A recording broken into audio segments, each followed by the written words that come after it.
En la historia de Argentina, hay nombres que resuenan con una fuerza increíble, nombres que generan debate y pocos lo hacen con la intensidad de Juan Manuel de Rosas, un hombre que literalmente moldeó una nación con mano de hierro, dejando una herencia que se discute hasta el día de hoy. Y aquí es donde la cosa se pone interesante, porque esta es la gran pregunta que vamos a explorar. ¿Fue Rosas el hombre que puso orden en medio del caos, el que salvó al país de la anarquía? ¿O fue un déspota, un tirano, cuyo régimen de terror silenció a toda una generación?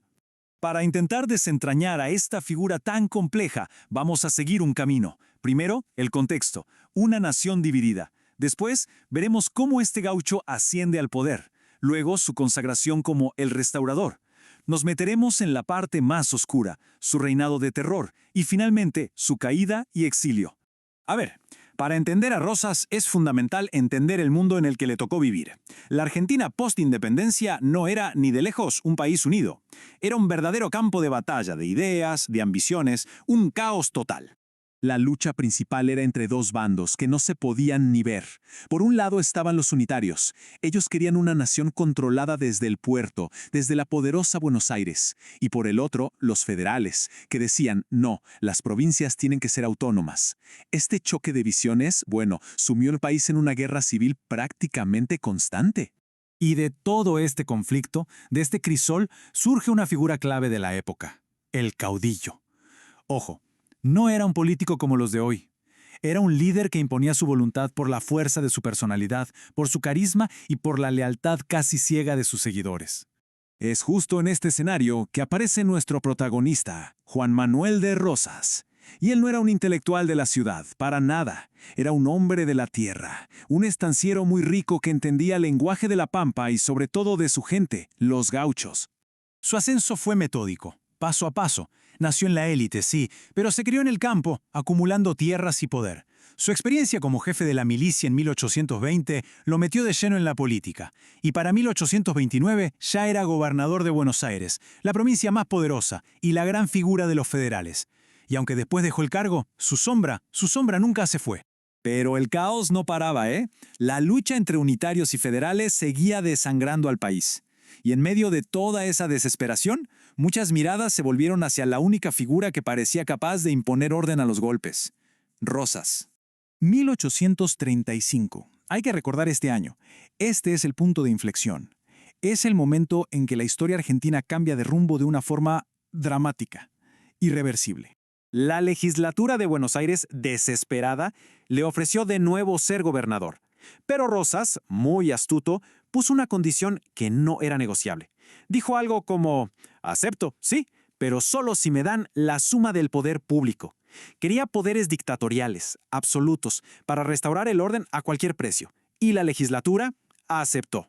Y así comenzó una era. 17 largos años. Rosas cumplió su promesa de traer orden, sí, pero el precio que se pagó fue la libertad.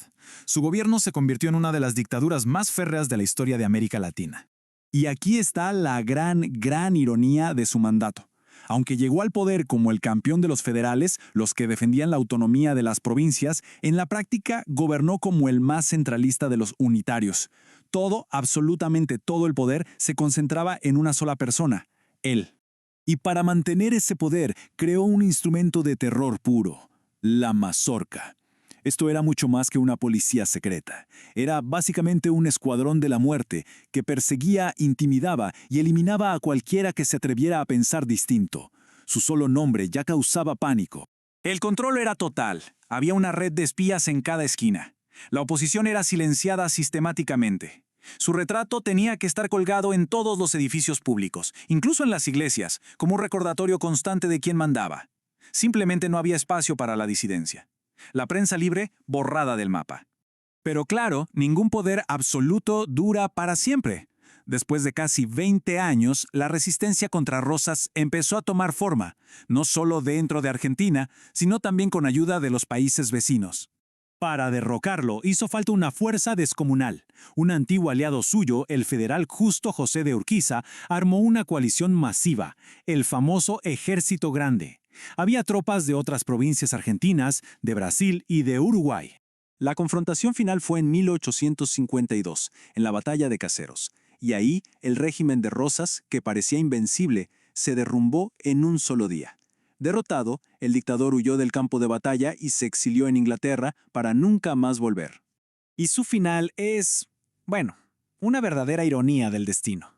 El hombre que había sido el dueño absoluto de Argentina, el que inspiraba terror y devoción, pasó el último cuarto de siglo de su vida como un simple granjero en una finca cerca de Southampton, lejos de todo. Allí murió, en 1877. Pero su historia no termina con su muerte, ni mucho menos. Más de un siglo después, en 1989, sus restos fueron repatriados a Argentina. Y el regreso del cuerpo del tirano o del unificador desató un debate nacional increíble, demostrando que su figura, sus acciones y su legado seguían y siguen muy vivos. Y esto nos lleva de vuelta a la pregunta del principio. ¿Rosas le dio estabilidad a una nación que se caía a pedazos? Es cierto. ¿Sentó las bases de un Estado unificado? También es cierto. Pero lo hizo a un costo terrible. Entonces, ¿cómo se le debe recordar? ¿Como el héroe que salvó a la patria o como el villano que la silenció? Esa es una pregunta que, hasta hoy, Argentina sigue intentando responder,